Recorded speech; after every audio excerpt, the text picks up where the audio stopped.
Fighting in this environment is a huge challenge. Soldiers need all the help they can get. And that includes having weapons that are specifically adapted for fighting in extreme cold. That's crucial for the ultimate winter warrior. The sniper.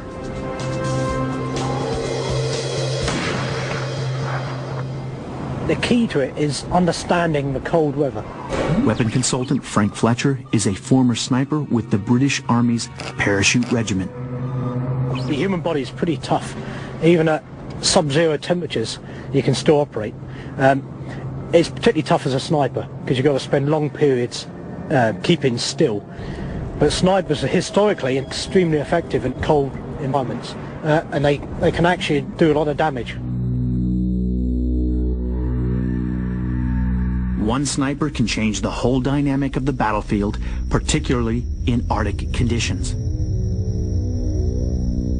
But to be effective at their job, they need a reliable sniper system.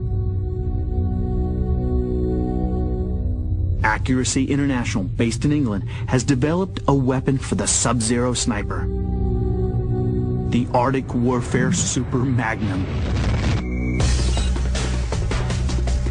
Already used by Special Operations Command in the United States, the Arctic Warfare Super Magnum is being issued to snipers in the British military. It's a bolt-action rifle with a range of over a mile. It fires the incredibly powerful .338 caliber Lapua round, considered by many experts as the best round ever made. It's a heavier bullet. Very useful if you're wearing body armor. Remember in the Arctic people wear lots of clothing and stuff. 7.62 at long range is going to maybe be pushed to penetrate that. This will certainly shoot through it.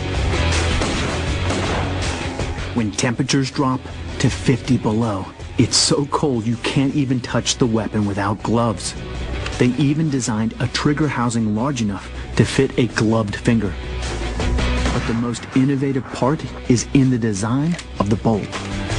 This is a typical bolt from a standard rifle. As you can see, it's fairly smooth and it's designed to lock tight inside the rifle. You're going to get a build-up of ice and snow on here, and it's going to freeze.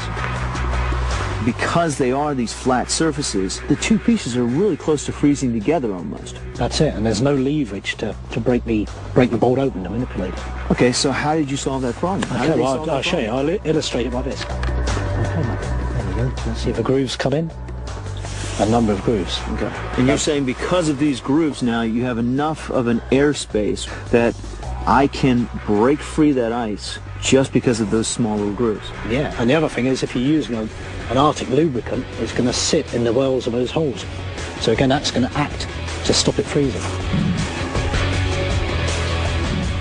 And for long-range shooting, they've made some modifications. They've added a muzzle brake to limit the flash, reducing the chance that the sniper will be spotted.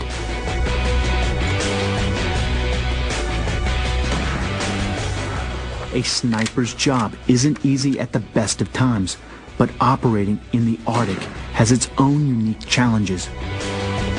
Conventional sniping in the Arctic would take twice as long. So your planning phase to move into an FFP, which is your final fire position where you're going to take your shot, would take twice as long to get in there. Once you're still, you start to get cold. Judging the winds, elevation, temperature, the bullet drop, all that stuff, you're pushing it to the extreme in Arctic temperatures. Very hard taking that shot when you're sitting there shaking, which invariably happens, isn't it? Very hard, isn't it? It's very hard. For winter warfare snipers that need to be able to count on a weapon to drop their target in one shot, the Arctic Warfare Super Magnum is a rifle designed to do that job. Next, over the frozen terrain of Alaska, fighter pilots are tearing up the Arctic sky.